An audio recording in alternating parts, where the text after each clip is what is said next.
You're on the air with Florenza, your podcast destination for authentic conversations with a twist. So, grab your favorite drink, get comfy, and join me on this unique literary journey. Cheers!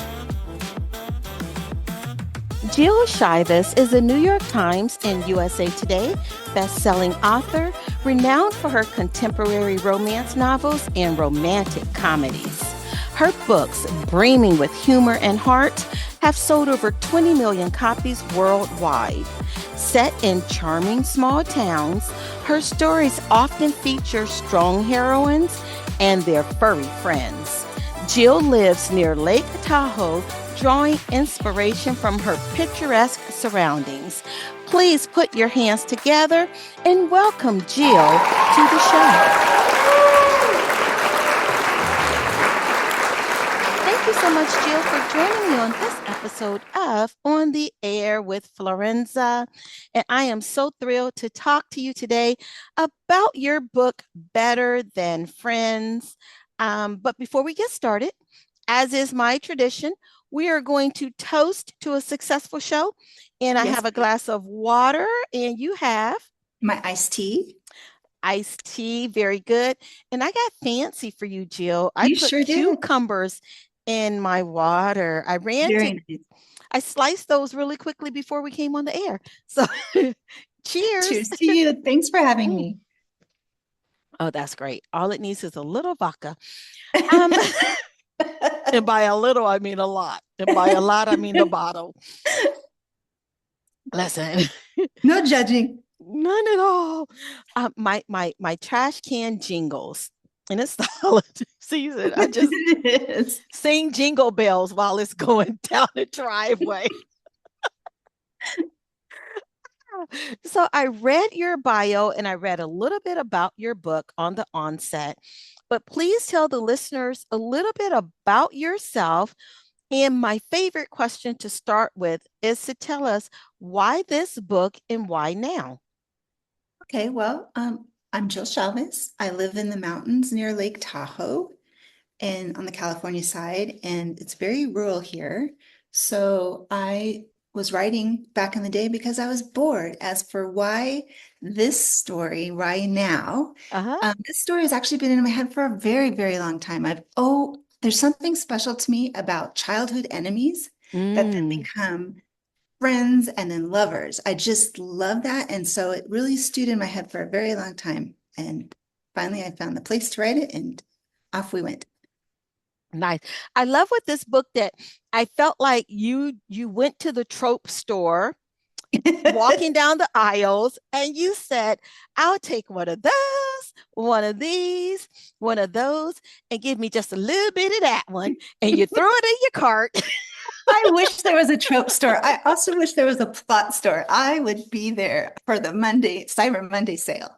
But actually, to be honest with you, I don't even think of the tropes when I start plotting. But I got lucky with this one. There's quite a few tropes: grumpy sunshine, fake boyfriend, childhood frenemies to lovers, second chance, rom-com, small town, childhood sweetheart. I mean, I put it all in Close there. Proximity. You were just like, you know what? I'm going with this.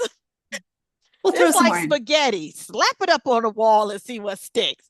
But the only thing that I knew I was doing was misfits. That was like my theme. I just loved to write a little group of misfits, kind of a family thing. So that's where I started this one from. Now, just watching you come off as just a true romantic at heart.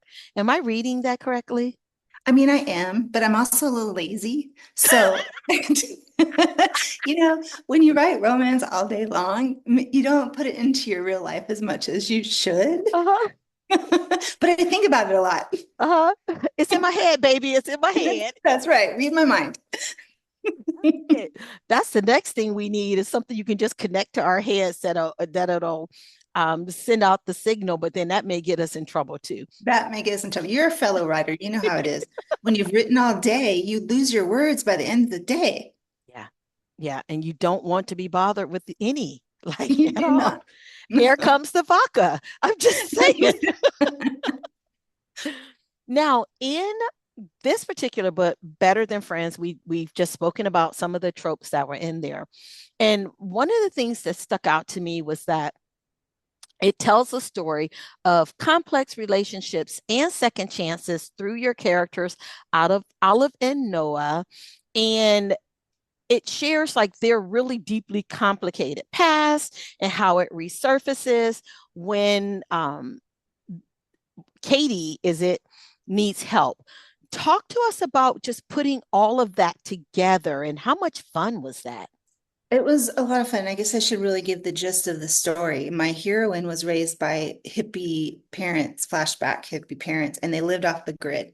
And she was always the misfit as a kid because she didn't know the things that other kids knew. And she knew things that other kids didn't. Like she could just survive in the wilderness, Uh-huh. but she didn't understand the internet. So it really made her a misfit. So when she finally got to go live with her parents, her best friend next door, Katie, who is on the spectrum, was also a misfit. And so they were a natural fit for each other and they raised each other, these two teenage girls. However, Katie's older brother is our hero, and Katie loved the two of them together. Unfortunately, Olive and Noah quickly become enemies. They have a pretend relationship that goes bad, and she puts herself in a bad situation. He tries to rescue her by saying things he shouldn't say in public, and it all went bad.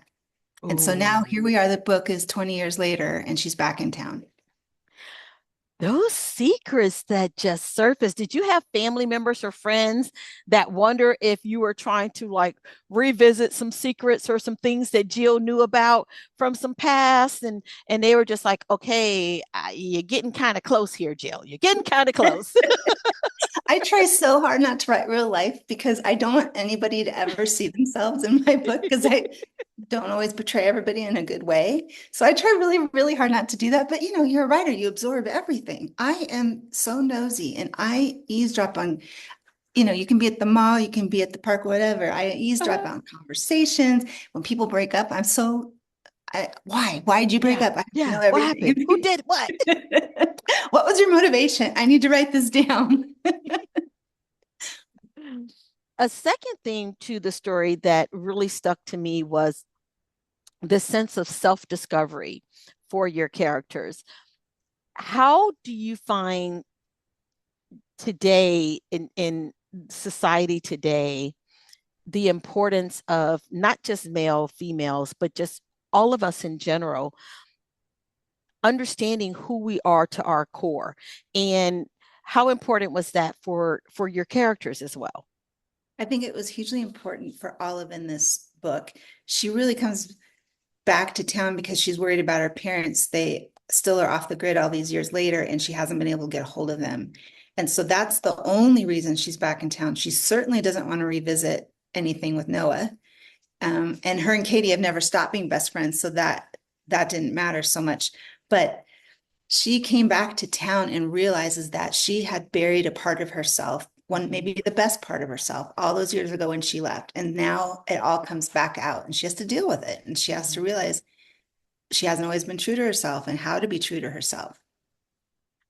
Noah's role in this, uh, what I appreciated is not, even though you use tropes, is not predictable, right? And so he is so well rounded. What was it like to create a male character and the energy and the emotions and the thought processes that you gave to him? Well, he's a special investigator for the forestry. He's a special agent, working as almost as a Fed, really.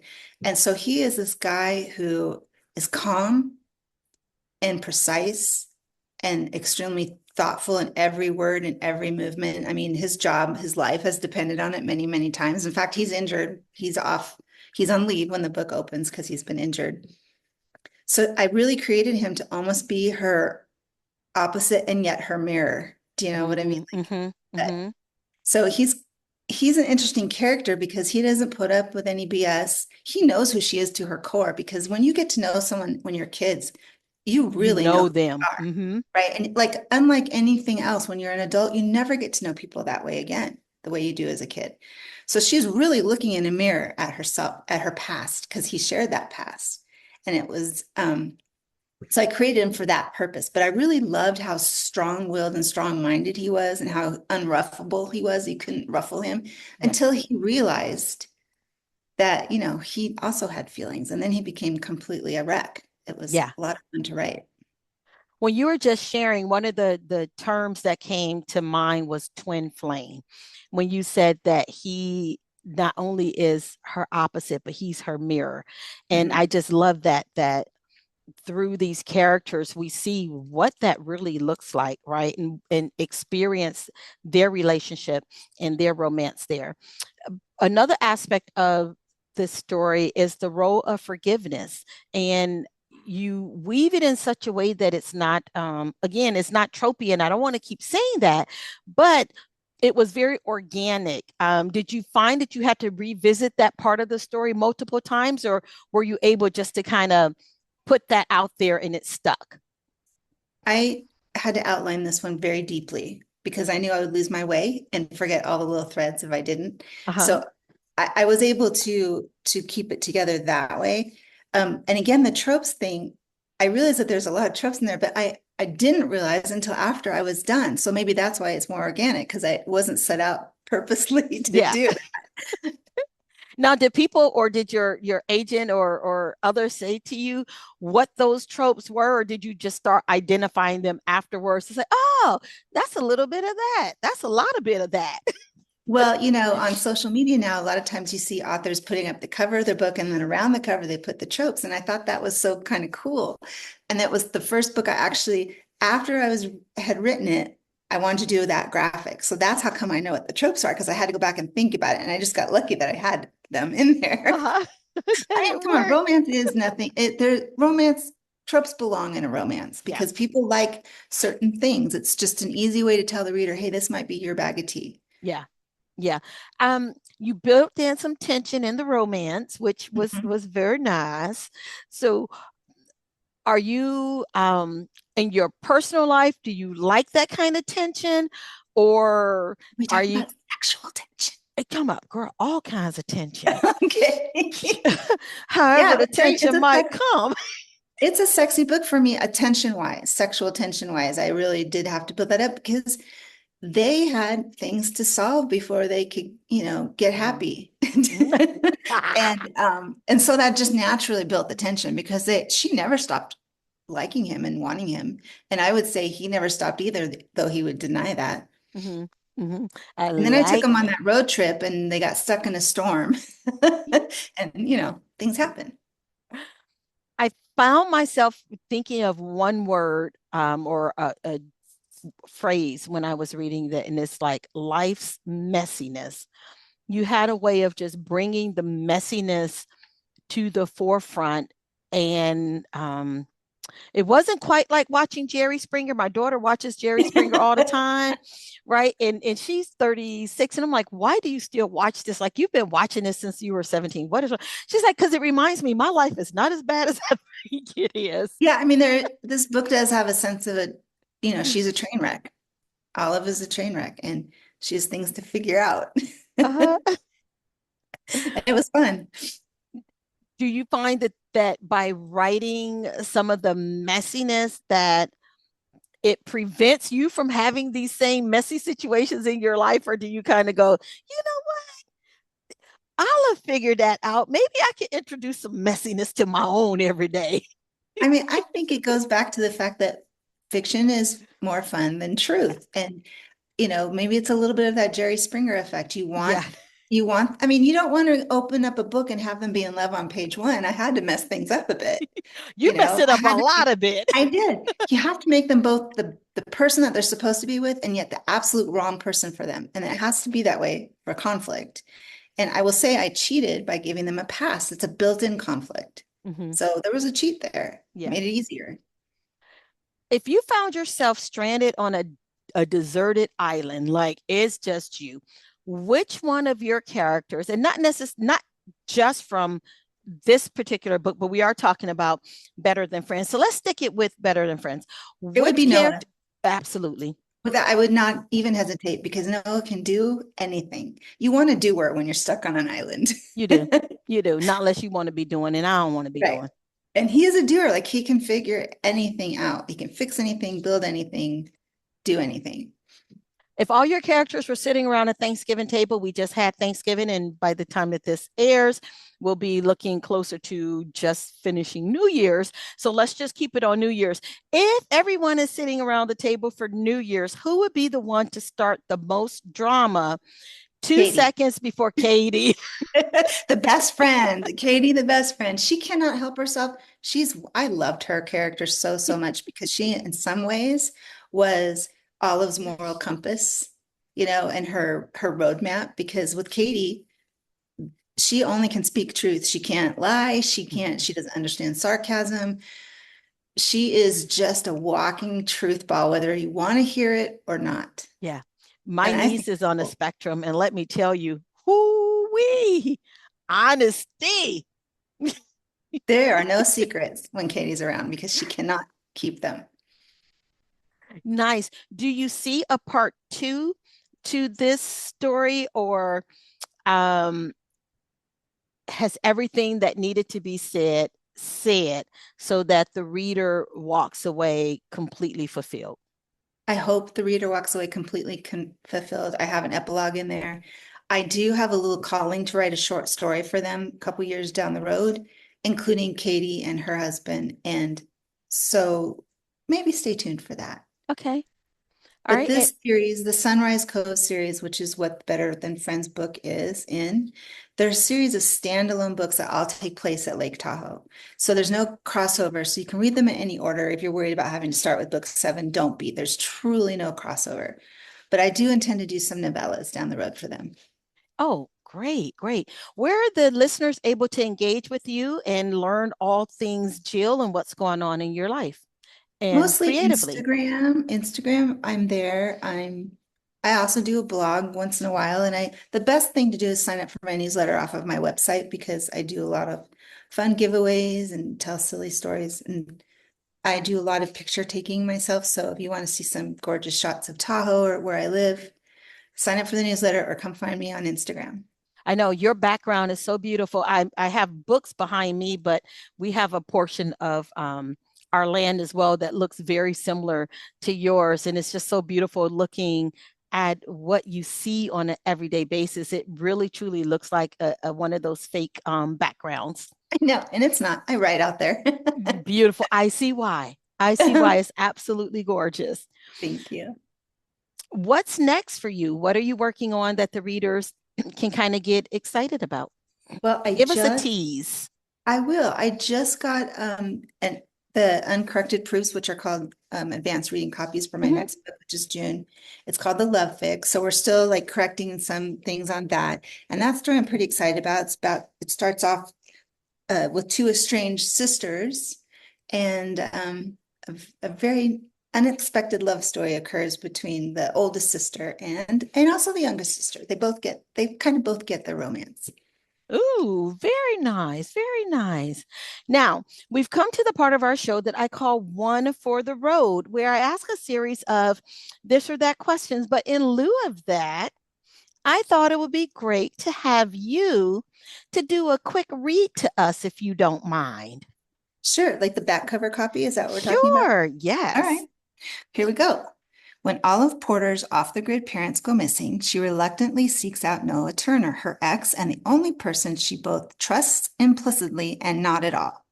As a special investigative agent for the National Park Service, Noah's used to living under intense pressure, or he was until he got injured on the job. Now unhappily recuperating at home while being smothered by his loving but nosy family, he'd love nothing more than a good distraction. So when Olive shows up looking like $1 million, he has to do a gut and heart check because no matter what, he refuses to fall again for the woman who once blew up his entire life and never looked back. How ironic then that his own personal hell, Olive herself, is also his ticket out of town. The question is, will the risk be worth the reward? Ooh, is the risk worth the reward? Or as they say, is the what is it? Is the juice worth the squeeze? Just sounds so good. It. Oh my gosh.